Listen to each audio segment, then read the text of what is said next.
हाँ सर, नहीं वो अभी ख़राब भी हो गया होगा।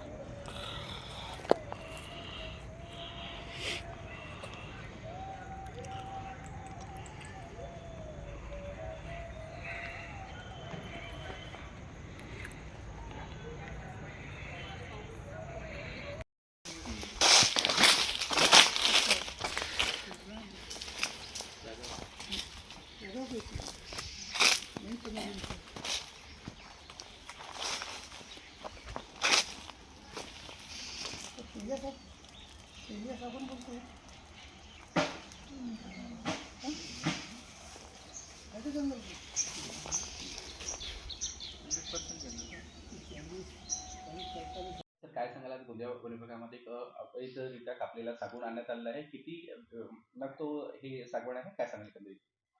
आम्हाला गुप्त माहिती मिळालेली होती की अवैधरित्या सागवण कापून गोंदियामध्ये येणार आहे आणि आजूबाजूला स्टोअर करून ठेवलेलं आहे.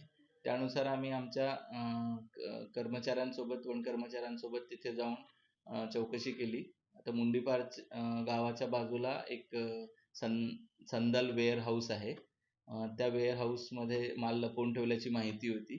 त्यानुसार आम्ही तिथे गेलो आणि तपासणी केली तर तिथे 7 प्रजातीचे 22 लाकडं लपवून ठेवण्यात आलेली होती. तर ते आम्ही चौकशी केली, विचारपूस केली आणि त्यामध्ये ते अवैधपणे कापून आणल्याचं माहीत झालं. त्यानुसार मग आम्ही ती जप्तीची कारवाई केली आणि ते कुठून आलं, काय आलं, कोणी आणले याची आता चौकशी चालू आहे. सर किती आरोपींचा समावेश आहे त्याच्यामध्ये? सध्या चौकशी चालू आहे. किती आरोपी आहे हे आता सांगता येणार नाही. चौकशी अंती सगळं ते कळेल आणि प्राथमिक चौकशीमध्ये असं समजलेलं आहे की हा माल मध्य प्रदेश सीमेवरून कापून आणलेला आहे. अंदाजे किती लक्ष रुपयाचा हा माल पकडण्यात आला आहे? हा 3 लाख रुपयाचा माल आहे.